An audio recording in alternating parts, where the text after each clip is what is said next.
Hello guys, எல்லாரும் எப்படி இருக்கீங்க? நல்லா இருப்பீங்க நம்புறேன். அண்ட் இன்றைக்கி நம்ம கையில் வந்து பார்த்திங்கன்னா புது ஷைன் ஹோண்டா ஷைன் 125, அதாவது சிபி ஷைன் 125 2025 மாடல் வந்து இருக்குங்க. ஸோ நம்ம கையில் வண்டியோட லுக்ஸ் அண்ட் டிசைன்ஸ் எல்லாமே அப்பீரன்ஸ்க்கு பார்க்க கிட்டத்தட்ட ஒரே மாதிரி இருந்தாலும் நிறைய விஷயங்கள் இன்டெப்த்தாக வந்து பார்த்திங்கன்னா நிறைய புதுசாக பண்ணியிருக்காங்க. லைட்டாக ஒரு ஈவினிங் டைம் தான், அந்த சன் ஆப்போசிட்டில் அடிக்கிற மாதிரி ஒரு டைரெக்ஷனில் அந்த ஒரு டைமில் தான் நம்ம வந்து நிறுத்தியிருக்கோம்.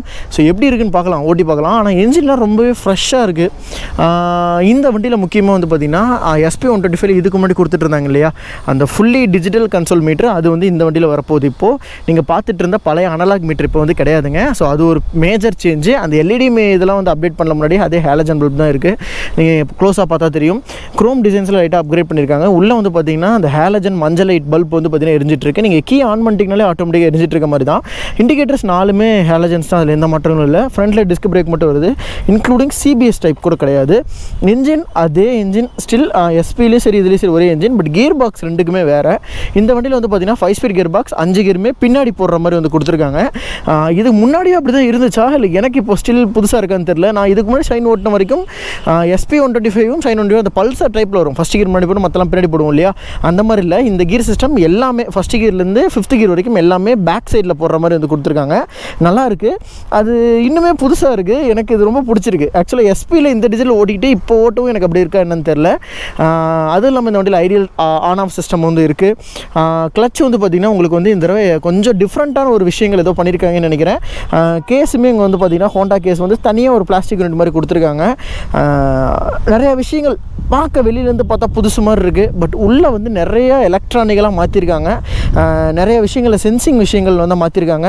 சைட் ஸ்டாண்ட் போட்டிருந்தால் வண்டி வந்து எடுக்க முடியாது, கியர்லேருந்தால் வண்டி வந்து ஆன் ஆகாது. இந்த மாதிரி நிறைய விஷயங்கள் இருக்குது. லைட்டாக வண்டியை சாய்ச்சி ஒரு 45 டிகிரி கொண்டு வந்தீங்கன்னா வண்டி ஆட்டோமேட்டிக்காக ஆஃப் ஆகிடும். OBD2ஓட B கம்ப்ளைண்ட் இன்ஜின் வந்து இதுதான் இப்போ லாஸ்ட்டாக ஹோண்டா அப்கிரேட் பண்ண ஒரு இன்ஜினு. கீழே பார்த்தீங்கன்னா அந்த கேசஸ் எல்லாமே வந்து புதுசாக இருக்க மாதிரி இருக்கும். வித் அந்த ஏர் ஃப்ளோக்காகவே இந்த வண்டியில் சின்னதாக நிறைய டிசைன் பண்ணியிருக்காங்க. அது எல்லாமே ரிவ்யூ வீடியோவில் நான் வந்து சொல்லியிருக்கேன். அது நீங்கள் வந்து பார்த்துருப்பீங்கன்னு நினைக்கிறேன். இந்நேரம் வண்டியில் ஏறி உட்காந்திங்க அப்படின்னா எஸ், ஒரு பழைய அந்த ஃபீலே இல்லைங்க. ஏன்னா முன்னாடி வந்து பார்த்திங்கன்னா அனலாக் மீட்டர் வந்து கொடுத்துருந்தாங்க, இப்போ வந்து SP 125ஓட டிஜிட்டல் மீட்டர் வந்து கொடுத்துருக்காங்க. ஆனால் இந்த டிஜிட்டல் மீட்டர் எனக்கு ரொம்பவே பிடிக்கும், ரொம்ப இன்ஃபர்மேட்டிவாக வந்து கொடுத்துருப்பாங்க. எஸ், ஓட்டிக்கிட்டே நான் வந்து உங்கள்கிட்ட பேசுகிறேன். ஸ்டார்ட் பண்ணிடலாம். அந்த ஐடியல் நோட்டிஃபிகேஷன் உங்களுக்கு வந்து வருது. பயங்கர ஸ்மூத்து. கீர் வந்து பின்னாடியே 5 கீரும் போடுற மாதிரி தான். ரொம்ப நல்லா இருக்குது. டார்க் விஷயங்கள், டார்க் கான்ஃபிகரேஷன்ஸ் எல்லாமே சூப்பராக வந்து பண்ணியிருக்காங்க. நல்லா இருக்குது ஓட்டுறதுக்கு.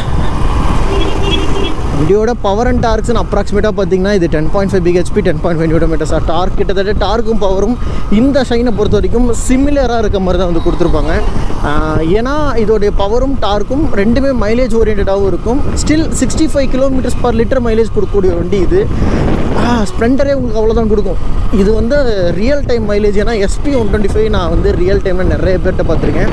அந்த என்ஜின் இருக்கே, அதுவும் CB ஷைன் ரெண்டுமே ஒரே என்ஜின் தான். லிட்ரலாக இந்த வண்டியோட ஆவரேஜ் பார்த்திங்கன்னா 72 வரைக்கும் மைலேஜ் வந்து காட்டும். பட் கண்டிப்பாக உங்களுக்கு 68 வரைக்கும் உங்களுக்கு மைலேஜ் வந்து கிடைக்குதுங்க. நான் நல்லாவே பார்த்துருக்கேன்.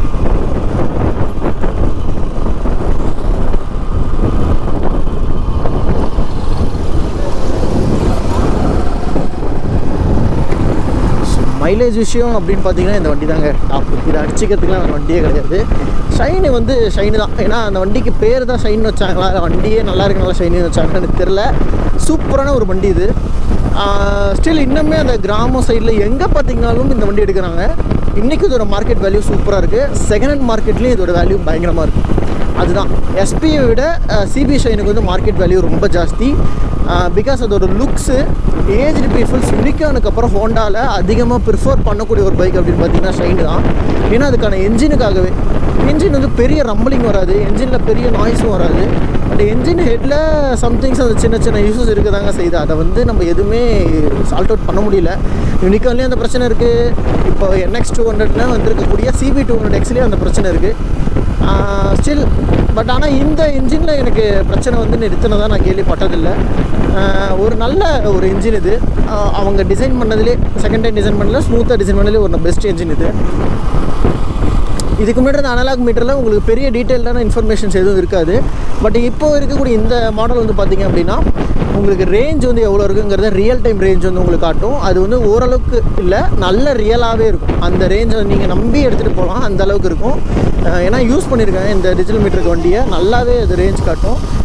ரெண்டாவது ஆவரேஜ் ஃபியூல் எக்கனாமி உங்களுக்கு காட்டும்.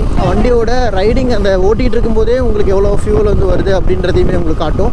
ஸோ ட்ரிப் 1 இருக்கும், ட்ரிப் 2 இருக்கும், ஸ்பீடோ மீட்டர் வந்து உங்களுக்கு இருக்கும், ஃபியூலோட இண்டிகேஷன்ஸ் கொடுத்துருப்பாங்க. டேக்கோ மீட்டர் மட்டும் இந்த வண்டியில் இருக்காதுங்க, அது மட்டும் தான் ஒரு ட்ராபேக்கு. பட் அதை தவிர மற்ற எல்லா விஷயங்களும் கொடுத்துருக்காங்க. CB200X என்னோடய பைக்லேயே அந்த ரேஞ்ச் அப்படிங்கிற விஷயம் வந்து இருக்காது. ஆனால் இந்த வண்டியில் வந்து எவ்வளோ தூரம் ரேஞ்ச் போகுங்கிறத அக்யூரேட்டாக காட்டும். அது ஒரு பெரிய ப்ளஸ் பாயிண்ட்டு. கியர் சிஸ்டம் வந்து பின்னாடியே 5 கியரும் கொடுத்துருக்கிறது எனக்கு அந்த ஓல்டு வைப்பை வந்து க்ரியேட் பண்ணுது. அது நல்லா இருக்குது. பேசிக்கலி எனக்கு அந்த சிஸ்டம் ரொம்பவே பிடிக்கும். இதில் அந்த மாதிரி கொடுத்துருக்கிறது எனக்கு நல்லா இருக்குங்க. ரெண்டாவது சீட்டிங்கோட போர்ஷன், சீட் கம்ஃபர்ட்டும் நல்லாயிருக்கு. சீட் உட்காந்து ஓட்டக்கூடிய அந்த போர்ஷனும் ஒரு யூனிக்கான, கிட்டத்தட்ட யூனிக்கான மாதிரி தான் இருக்கும். ஹேண்டில் பாரோட பொசிஷன்ஸ் எல்லாமே ஒரு சிட்டி கம்யூட்டிங்க்கு அண்ட் டெய்லி டே கம்யூட்டிங்க்கு ஒரு பக்காவான ஒரு பைக்கை நீங்கள் இந்த வண்டி வந்து எடுத்துக்கலாம். சஸ்பென்ஷன்ஸோட குவாலிட்டி எல்லாமே வந்து பார்த்திங்கன்னா அந்த கம்ப்யூட்டர் லெவலில் தான் இருக்கும். ரொம்ப பெரிய சாஃப்ட்னஸ் அந்த ஒரு ஃபீல்லாம் உங்களுக்கு இருக்காது. பட் பேசிக்காக இது ஒரு நல்ல சஸ்பென்ஷன், நல்ல பைக்கு தான். ஃபிட் அண்ட் ஃபினிஷிங் எனக்கு தெரிஞ்சு கொஞ்சம் இம்ப்ரூவ் பண்ணியிருக்க மாதிரி தெரியுது. டேங்க் ஒரு லிட்டர்ஸ் கெப்பாசிட்டின்னு பார்க்குறப்போ 10.5 to 11 litres tank capacity, full and full metal தாங்க இது. ஸோ இதுவும் நல்ல விஷயம் தான். மைலேஜ் வந்து நல்லா கொடுக்குறனால இந்த 10 லிட்டர்லேருந்து 11 லிட்டர் டேங்க்குங்கிறது எனக்கு தெரிஞ்சு பெரிய ப்ராப்ளமாக இருக்காது. ஆக்சுவலாக SP125ல 12 லிட்டர்ஸ் டேங்க் வரும். இந்த வண்டியில் வந்து 11.5 லிட்டர்ஸ் அதுக்குள்ளே தான் இருக்கும். ஏன்னா அது ரொம்ப பெரிய டேங்க் கிடையாது, இதில் வந்து கம்மியான டேங்க் தான். பத்தாவது குறைக்கு இது மெட்டல் டேங்க் பண்ணியிருக்கிறது எனக்கு ரொம்ப பிடிச்சிருக்கு. சீட்டோட கம்ஃபர்ட் நல்லாயிருக்கு. எக்ஸ்ட்ரா குஷினஸ் போட்டால் இன்னுமே பெட்டராக இருக்கும். பட் கொஞ்சம் லைட்டாக ஹார்டாக இருக்க மாதிரி ஃபீல் ஆகுது. மேபி நீங்கள் ஒரு 100 கிலோமீட்டர்ஸ் போகிறீங்கன்னா உங்களுக்கு முதுகு வலி வரத்துக்கு வாய்ப்பு இருக்குது. ஏன்னா அது ஒரு போஸ்டர் லைட்டாக முன்னாடி குனிஞ்சு ஓட்டுற மாதிரி இருக்கா. கம்ப்யூட்டர் தான், ஸோ அந்த அளவுக்குலாம் நம்ம ஆராயக்கூடாது. இருந்தாலும் என்னோடய ரைடிங் ஸ்டைலுக்கும் அந்த போர்ஷருக்கும் நான் சொல்கிறேன், கொஞ்சம் ஃபேட்டாகவும் கொஞ்சம் ஹைட்டாகவும் இருந்திங்கன்னா கூட உங்களுக்கு இந்த வண்டி வந்து நல்லாயிருக்கும். உட்காந்து ஓட்டுறதுக்கு அந்த ஃபீல் வந்து நல்லாயிருக்கும். பிரேக் வந்து ஃப்ரண்ட் பிரேக் நல்லாயிருக்கு. அதோட அந்த பஞ்சிங், அந்த power, single piston machine caliper தான் கொடுத்துருக்காங்க. இருந்தாலும் அது நல்லாயிருக்கு ஓட்டுறதுக்கு. ரியர் வந்து ட்ரம் பிரேக்ஸ் எப்பயும் போல் தான் பிடிச்சிட்டே இருந்தாலும், இப்போ நான் பிடிச்சிட்டு தான் இருக்கிறேன். அந்த ஃபைட்டிங் பவர் கொஞ்சம் ஸ்லோவாக இருக்குது. ட்ரம் பிரேக் அப்படி தான் இருக்கும். பட் டிஸ்கோட ஒர்க் வந்து சூப்பராக இருக்குங்க. ஷைன் நிறையா பேருக்கு ரொம்ப ஃபேவரட்டான வண்டி. பெருசாக எலக்ட்ரானிக்கலாக எந்த விஷயமும் பண்ணியிருக்க மாட்டாங்க. இப்போது இதோட எலக்ட்ரானிக் ஃபியூச்சர்னு அப்படின்னு பார்த்தீங்கன்னா, இன்றைக்கி அப்டேஷனாக இந்த ஃபியூவல் டேங்க்கு லிங்க் பண்ணி உங்களுக்கு வந்து பார்த்திங்கன்னா அந்த மீட்டர் வந்து டிஜிட்டலாக அப்டேட் பண்ணியிருக்காங்க. ஃபியூல் இன்ஜெக்ஷன் டைப் தான். ஸோ இதுக்கு முன்னாடி எல்லாமே ஃபஸ்ட்டு ஷைன் வரும்போது அந்த கார்பரேட்டர் டைப்பில் வரும். ஆனால் இப்போது ஒரு 22 அப்டேட்டுக்கு அப்புறமேட்டே எல்லா வண்டியுமே அந்த இன்ஜெக்ஷன் டைப்பில் சேஞ்ச் பண்ணி உங்களுக்கு இதோட கம்ஃபர்ட்னஸ் இன்னுமே பெட்டராக இருக்க மாதிரி வந்து பார்த்திங்கன்னா ஹோண்டா வந்து டிசைன் பண்ணியிருக்காங்க. அதெல்லாம் பார்க்கும்போது இது எனக்கு தெரிஞ்ச ஒரு பெட்டரான ஒரு விஷயமா படுது. இதெல்லாம் பார்த்திங்கன்னா நல்லாயிருக்கு.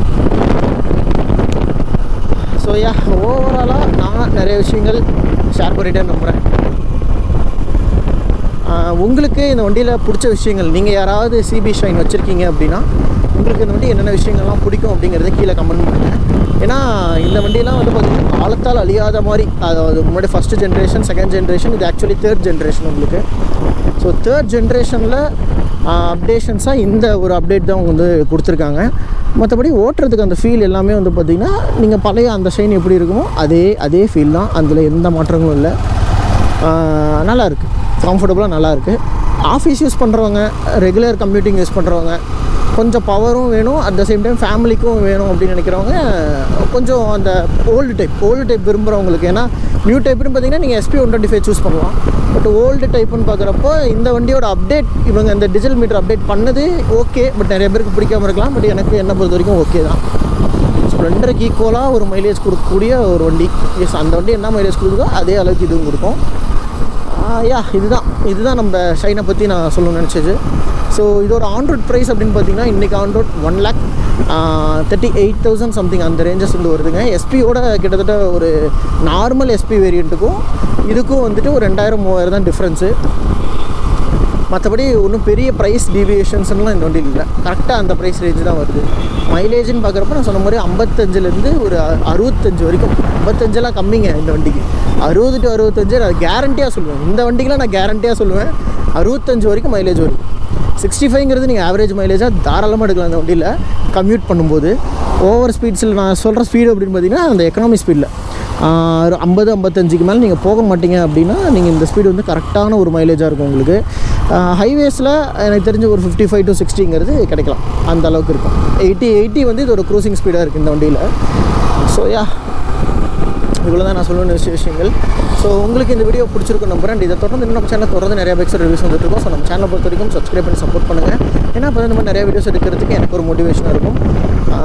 ஸோ இதோட இந்த வீடியோ நான் வந்து கொஞ்சம் என் பண்ணிக்கிறேன். ரொம்ப சின்ன வீடியோவாக தான் இருந்திருக்கும். சொல்ல வேண்டிய எல்லா விஷயங்களும் சொல்லியிருப்பேன். அதை மீறி உங்களுக்கு ஏதாவது தெரியணும் அப்படின்னு நீங்கள் கீழே கமெண்ட் பண்ணுங்கள். நம்ம தாராளமாக உங்களுக்கு கமெண்ட்ஸில் வந்துட்டு அதோட டவுட்ஸ் வந்து நான் கிளியர் பண்ணுறேன்.